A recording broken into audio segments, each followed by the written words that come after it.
Bonjour à tous et bienvenue dans notre émission Face à l'actu. Bonjour Jean-Paul Garand. Bonjour. L'Union européenne a adopté plusieurs paquets de sanctions en réaction à l'agression militaire lancée par la Russie. Ces sanctions visent à affaiblir la capacité du Kremlin à financer la guerre et d'imposer des coûts économiques et politiques aux citoyens russes. Volodymyr Zelensky, quant à lui, souligne à nouveau sur son compte Twitter la nécessité de préparer le 8e paquet de sanctions. Monsieur Garand, pensez-vous que la prochaine série de sanctions européennes contre la Russie pourrait nuire aux Européens eux-mêmes, d'autant plus que la moitié des États membres est déjà touchée par une réduction des livraisons de gaz?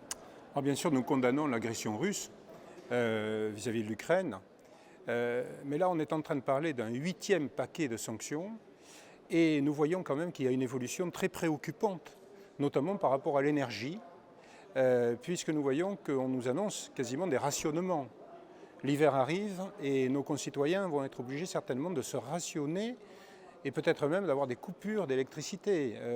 On nous indique, j'entendais encore récemment à la télévision, je voyais les meilleures méthodes pour faire des économies, de nouvelles économies, alors qu'en réalité, la consommation des ménages est infime, je dirais, dans la consommation de l'énergie en France, infime. Donc notre position elle est simple, c'est-à-dire qu'il ne faut pas que toutes ces sanctions soient totalement contre-productives et se retournent contre nos concitoyens. Or c'est en train d'arriver.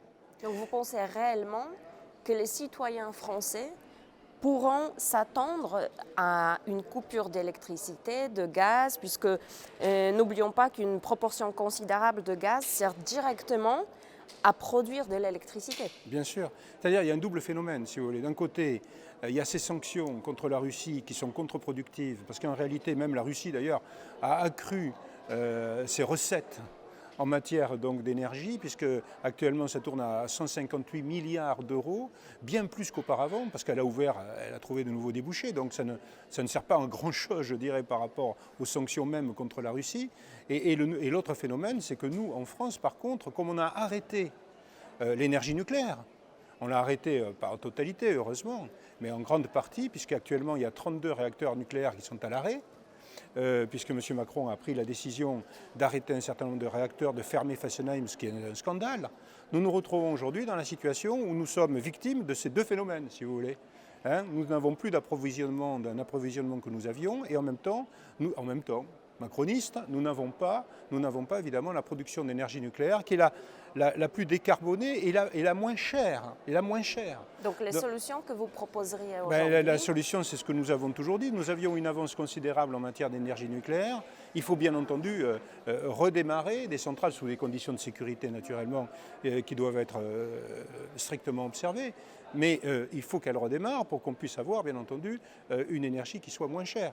Et puis en même temps, il faut essayer de s'ouvrir peut-être à de nouveaux marchés. Alors la déconvenue, pour ne pas dire autre chose, si ce n'est l'humiliation du président Macron qui s'est rendu en Algérie il y a peu de temps et qui tout de suite après a vu que le gaz algérien est parti sur l'Italie et pas sur la France. Enfin, si vous voulez, donc, dans tous ces domaines, nous sommes actuellement victimes d'une très mauvaise politique et on veut faire croire aux Français, encore une fois, que c'est de leur responsabilité. C'est-à-dire qu'il faut qu'ils fassent, eux, des économies. Il faut, eux, qu'ils éteignent leur poste, leur frigo, qu'ils rationnent, etc. Donc ceci est un vrai scandale parce que la réalité, c'est que c'est la faute des politiques. Et les politiques ont une très lourde responsabilité dans cette affaire également. Donc c'est pour cela que, ici comme ailleurs, nous essayons bien entendu de pousser à une nouvelle politique. Voilà. Et de trouver des solutions. Et de trouver des solutions. Merci pour votre réponse. Merci à vous. Merci à tous. À bientôt.